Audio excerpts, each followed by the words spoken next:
Okay, so welcome to these videos on SCEP and Blackberry Enterprise 12. The reason why I put these videos together is I recently done a project where we've had to upgrade from a BES 5 server, traditional BES, into the new BES infrastructure, BES 10 and 12. Now, anyone that used BES 5 in the past would know that it used mapping, and one of its great advantages was that the phone didn't need to know the Active Directory username and password. One of the disadvantages with BES 10 and BES 12 is that they utilise ActiveSync, and effectively the phones tunnel the connection through the Blackberry Enterprise infrastructure and connect directly to ActiveSync. Because of this, is now a requirement that you enter your Active Directory username and password on the phone. As most people will have policies where Active Directory passwords expire at given times, this can be an inconvenience for our users and be a step backwards. So what SCEP is, it's a broker service effectively that allows devices that are not trusted by the domain to request certificates from the CA and to be automated in presenting them to the phone and being installed.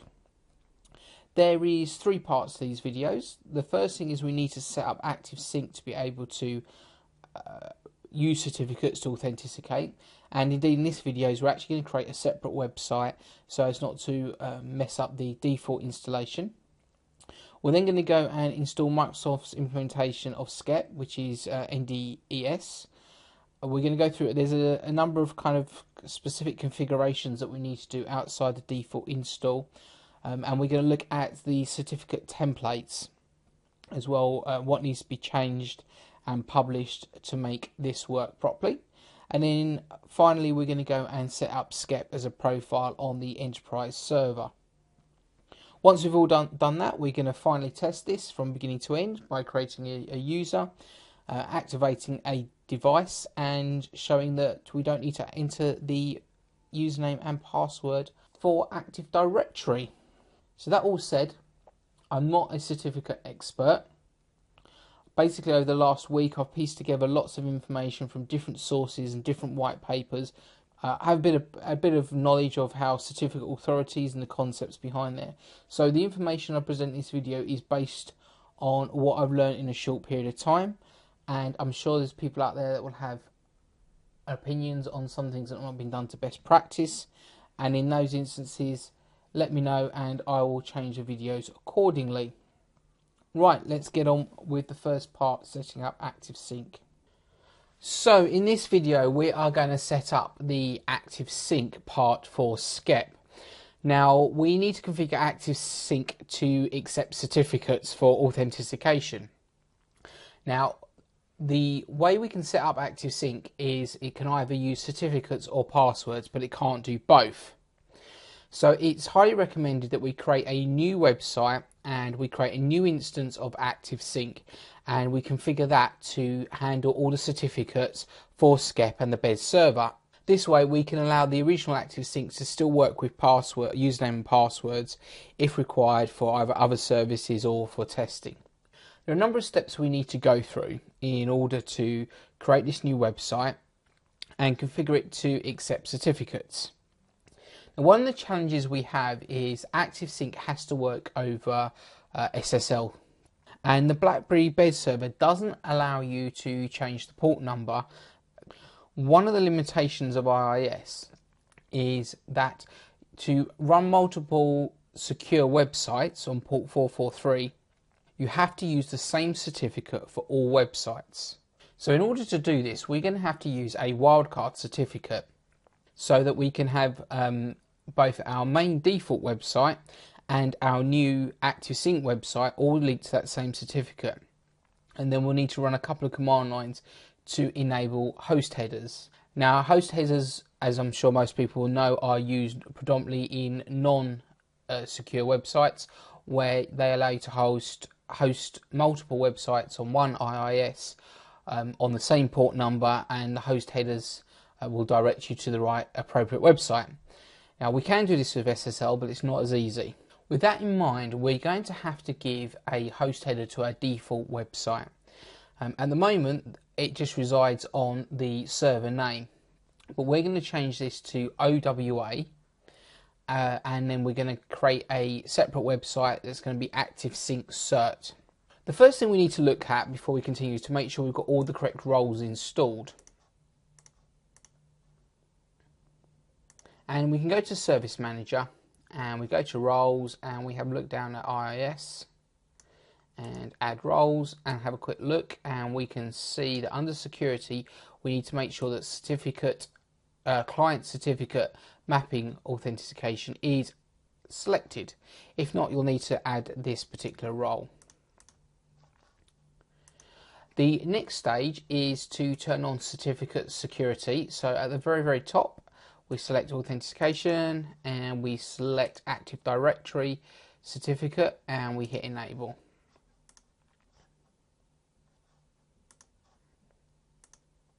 The next thing we're going to do is we're going to need to create this wildcard certificate that's going to be used for both sites. So we're going to go down to our server certificates and we're going to create a new domain certificate, and we're going to create a wildcard and we're going to call it lab.exchange.into.lab. Select into select.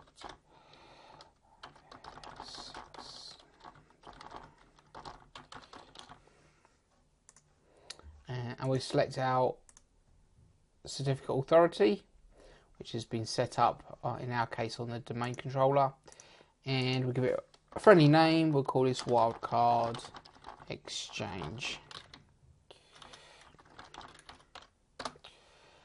Okay, so now we've got our new certificate that we're going to use for all our websites. Now the next thing we need to do is set up our DNS to make sure that we can resolve to the IP address of our Exchange server for our two new websites. Well, for our new host header on our default website and the new website we're going to create. So as these can take some time to propagate, we'll set them now. So we go to our DNS server. We're going to create a new CNAME and we're going to create OWA dot lab-exchange .into.lab, and this is going to resolve to the Exchange server. So we can see that goes to Exchange. We're also going to create our second CNAME, which we're going to use a bit later, and this is going to be ActiveSync Cert. I've selected the wrong record there, sorry. Create a new CNAME. ActiveSync Cert. Make it easier to see what we're doing. ActiveSync Cert, and it goes to .exchange .lab exchange .lab2, and that's going to CNAME to the Exchange server. That reload. Okay, so it's going to take a few moments. So the next thing is to set up the certificate for the default website. So this has already been configured down here, HTTPS on 443, and we are going to select the wildcard exchange certificate. Next, we're going to create our new website to host our new ActiveSync. It's going to be called ActiveSync Cert, and we can connect this to any path. There's not actually going to be any data that's put into this path that we've created, because we're going to create a virtual directory which will point back to the source ActiveSync files. We're going to start off by creating an HTTP site. We're going to call this ActiveSync.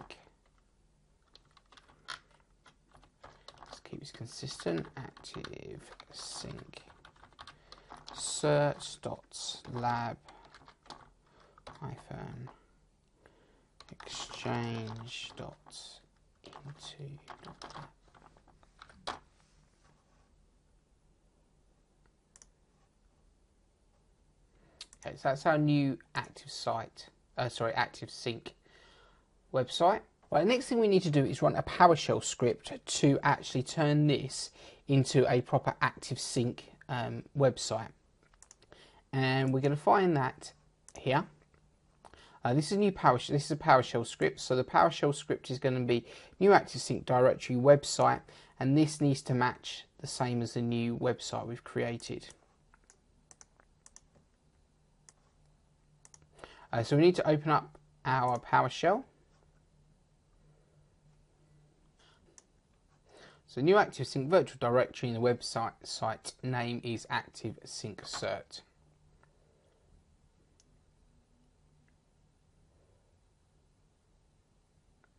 Okay, and we can see this has been created.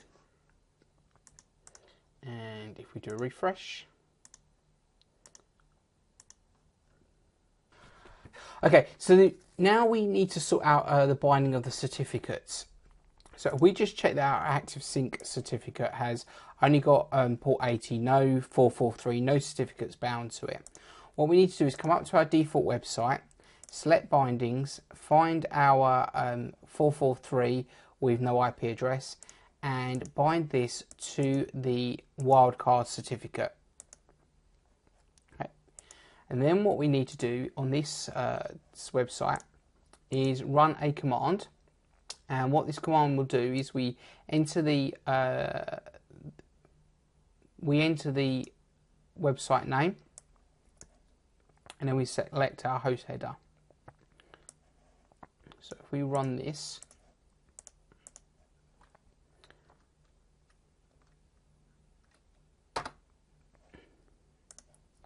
what we can now see is if we come here and look at our bindings, we will see that a host headed site on 444 has been created, and it's using the wildcard certificate. And now we should be able to start that website. Now we can test this by selecting the URL here, and we can see we were prompted by a username and password. So if we just put in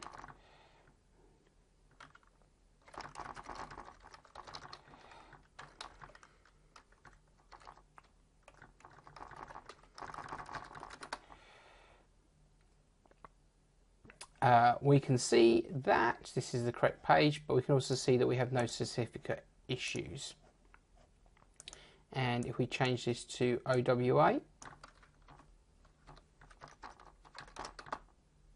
should get the same box, and we can further test this by actually going to the OWA site.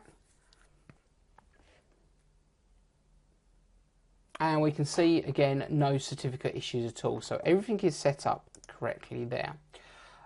What we now need to do is configure certificate security on this site,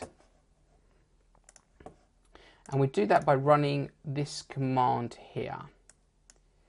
So again, the only parameter we need to put in is the website name, and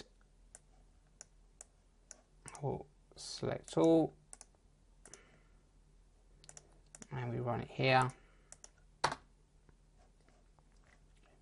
and that's assigned certificate mapping authority to that website. And we can again see that that is working by restarting IIS first, and you can see they didn't prompt us for a username and password this time. It went straight through, and that's a good indication to let us know that we think we've got this configured correctly. We need to make one further configuration in Exchange itself.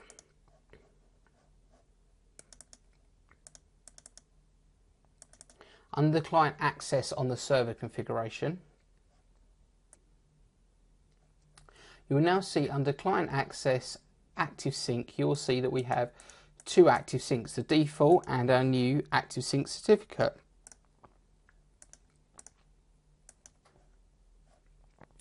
Go into properties. A couple of things we need to do here. Firstly, we need to update this to reflect the host header. So we know that this is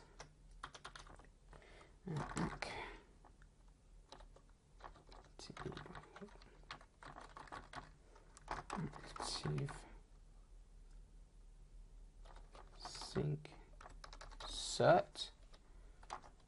cert.lab. Okay, and what we need to do here is set this for client certificates only required and hit apply. Okay. As you can see, SSL enabled is false. Now that's no good. We need to change that to enabled, and the way we can do this is by going back to our ActiveSync cert website and selecting SSL settings and making sure it's required. If we do that and save our settings, go back into our Exchange console, we will now get that set as true. We need to rechange this to our host header, so that's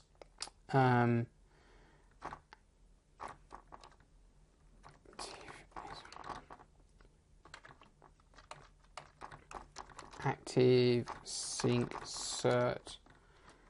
cert.lab-exchange. So that's all done. Under authentication, we need to take that off and select require certificates. Hit apply. Okay. Okay, so the next part is to set up the SCEP server itself. Now, Microsoft calls this the NDES, or the Network Device Enrollment Service. And this needs to be set up on a Windows 2008 R2 Enterprise server. You can't use a standard license. Now, this shouldn't be too much of a problem because most people nowadays are virtualized, and it was cheaper to buy the Enterprise license, which allowed you to install 4 instances on a single host, making it cheaper to run Enterprise than it was to run Standard. So hopefully you should have some kind of agreement that does allow you to run an Enterprise server. Now, the Enterprise server, we need to install the NDES service role. So we start by going to our Service Manager, Roles, Add Role. So we want to do the Active Directory Certificate Services.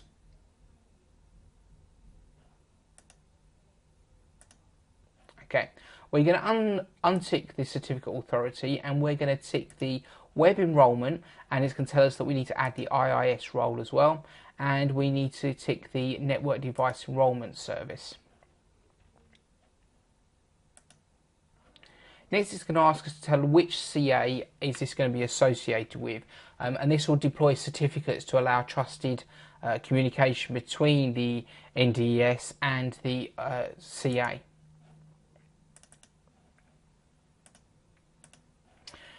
Next, we need an account to run this service in.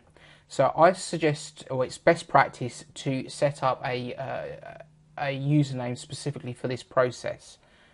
So on our domain controller, we are going to create a new user.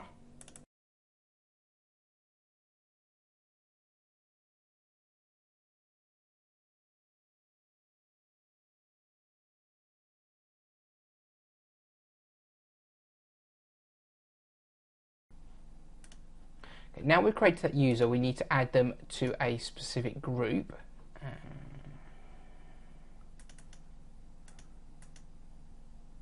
Okay, they need to be added to the IIS users group.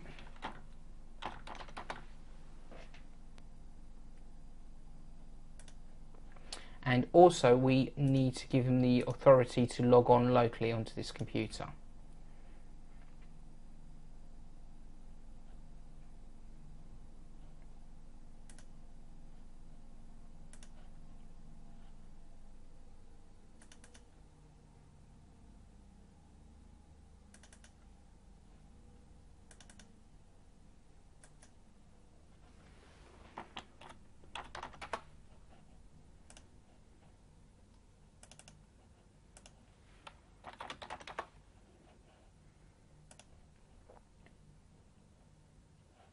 Okay, so we've set this account up, select the user,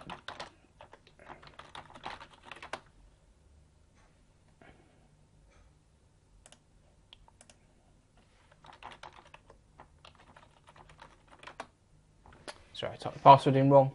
Okay, so we've got our specific user. select our CA. Okay, this is the standard format, so it's the NetBIOS name of this computer, along with this acronym afterwards, and this should really be kept as the default.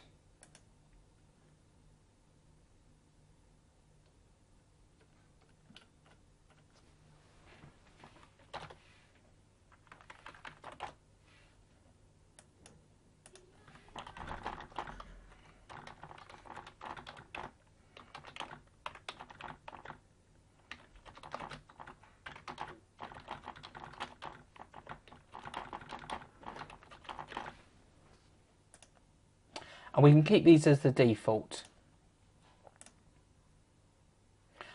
Just keep all the default configuration for the IIS server and hit install.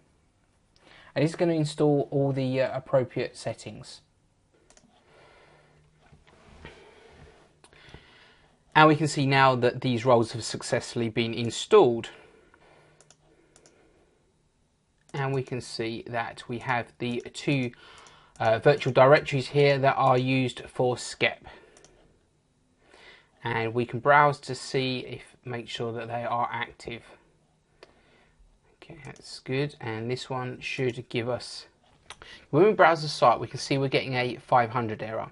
And that is because we have not actually logged onto this server as the SCEP user. And the system requires you to have logged on as the SCEP user, simply so that it can make the application path to store the logs.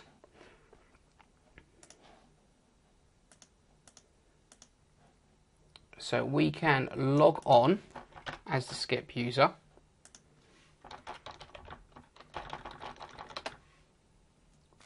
And this will create the relevant profile.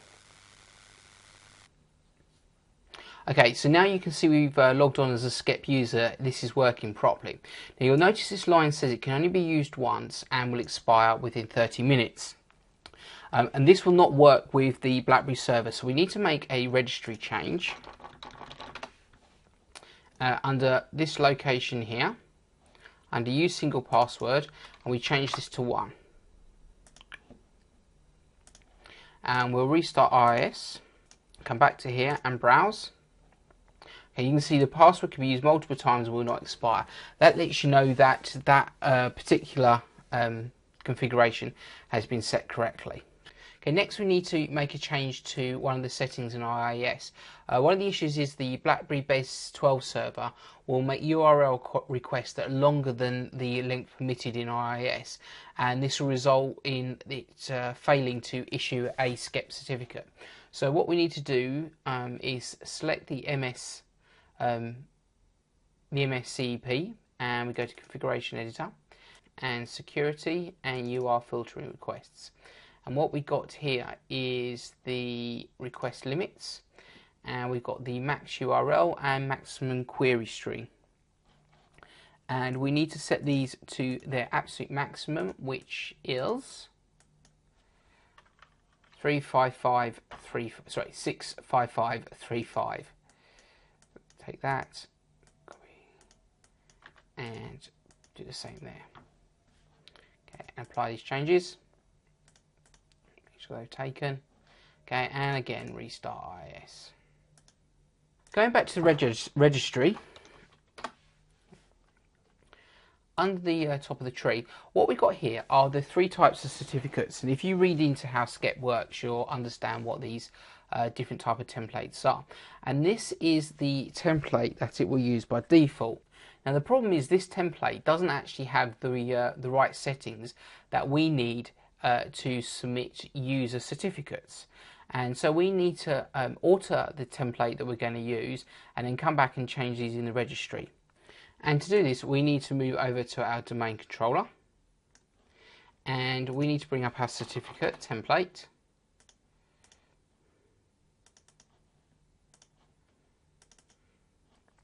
And by default, the SCEP server will use the IPsec offline request template. Now this template is not sufficient for what we require, so we need to duplicate this template, and we're going to call this the BES SCEP template. And this template name here, we're going to need to take a copy of, because we're going to need to enter this in the registry of our SCEP server. So we're going to publish this to Active Directory. Validity for years is how long the certificate is valid for. Obviously, the longer the certificate, the weaker your security is, because it can be compromised and it's not renewed very often, but it does reduce overhead in terms of having to keep updating the certificate, or the SCEP service having to update the certificates on the BlackBerry. So I would go for 4 years, but it's entirely up to yourself. Okay, so we go through each of these and make sure everything is correct.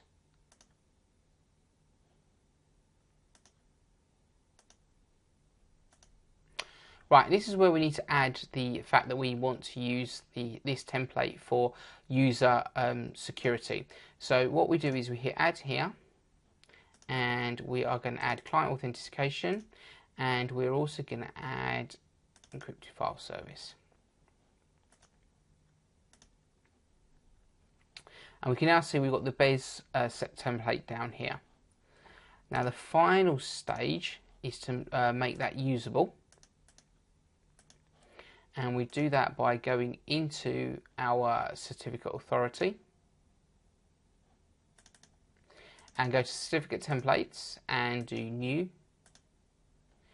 and select the BES template there.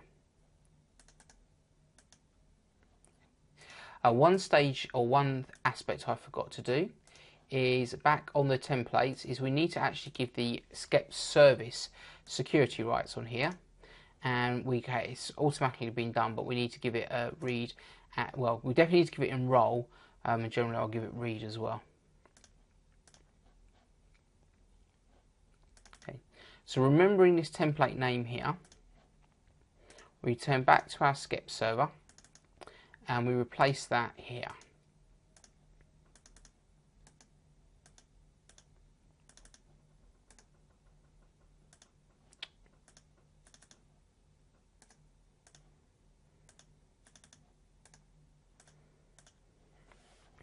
Okay, so now we've got our template set up correctly, and so then the final part is just to give RIS a restart. Each time we do a restart on RIS, I always find it's worthwhile just going onto one of these and browsing to make sure it's working correctly. Okay, so then the final stage is to configure the BlackBerry server to actually use this as a SCEP. So the final stage is to set up the SCEP profile on the BlackBerry server. So under our policies and profiles, we can find our SCEP profile.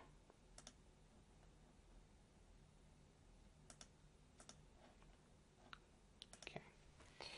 So we can call this our SCEP profile.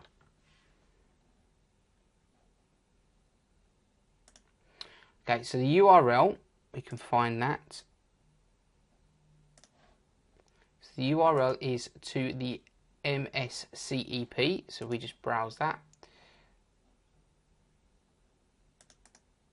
Copy.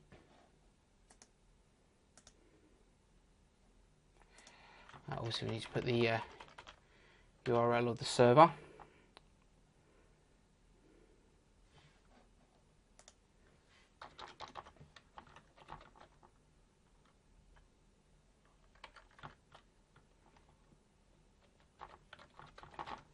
And what I'll do is, just before placing that in, I'll just make sure we can actually navigate to it from a browser on this other machine. Okay, cool. So we know that's definitely the right URL. So that's good there. I'm going to set this to static, and this is the password that is generated from the SCEP server. So again, we go back to the SCEP server. Okay, we're after this enrollment password here.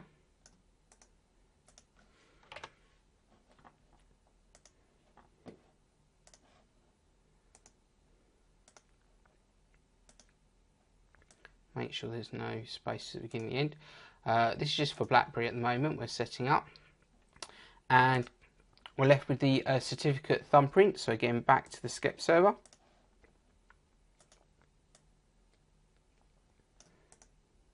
And copy.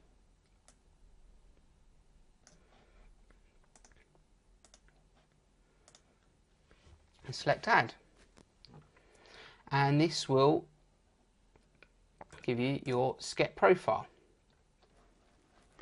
Okay, so the next stage is to set up an email profile. Do from scratch. Right, so the email profile. So the name of this, I'm going to call this our SCEP email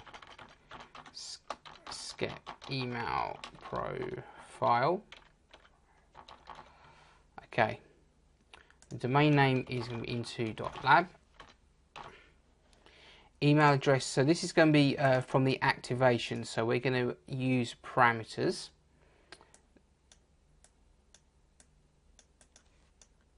We'll come back to host.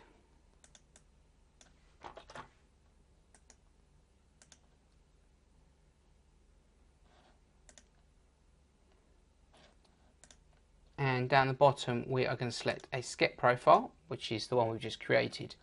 Now under host, okay, we need to put the host or the URL for the certificate ActiveSync that we created. So we go back to our Exchange server and we go back and we remember we created this website here. We browse to it.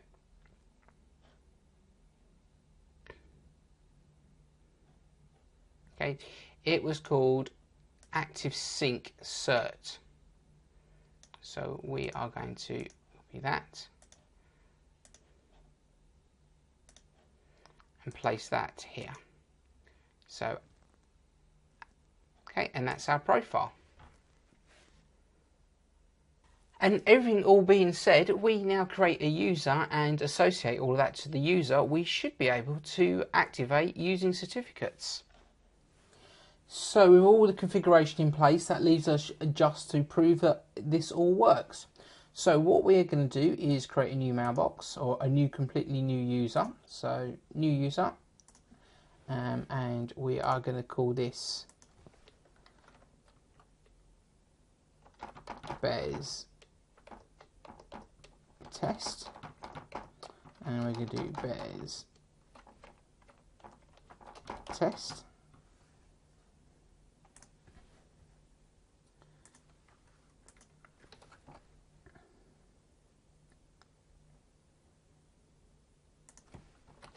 And set a password.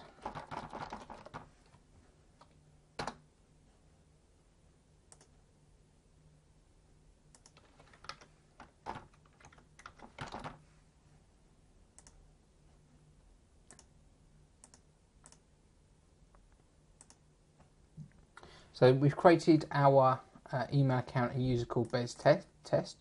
We're just going to assign another email address to this.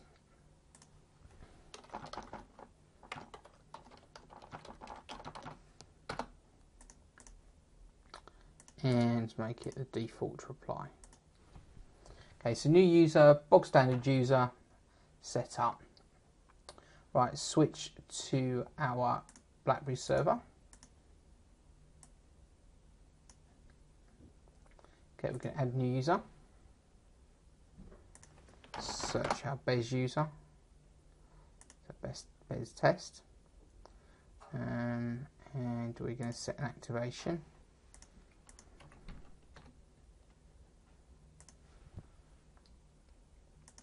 Because we're not set up groups at the moment, I just need to add the appropriate profiles to this account. So we need to add an email profile.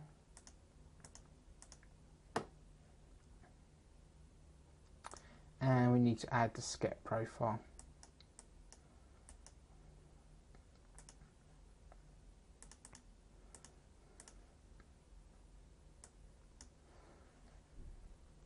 Right, it's all done, so we can now go across and activate on the phone.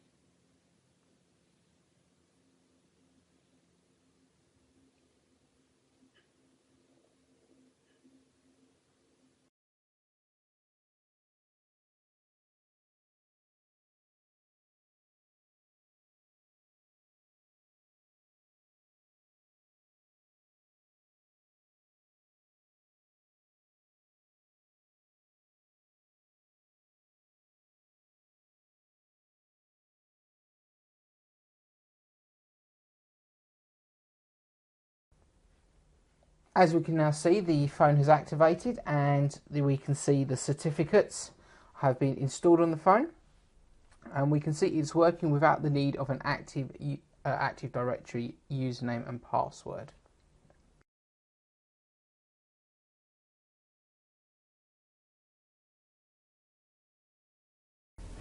I'm James Sillett, and I'd like to thank you for taking the time to watch this video. If you have any comments or questions, you can contact me by any of the means shown below.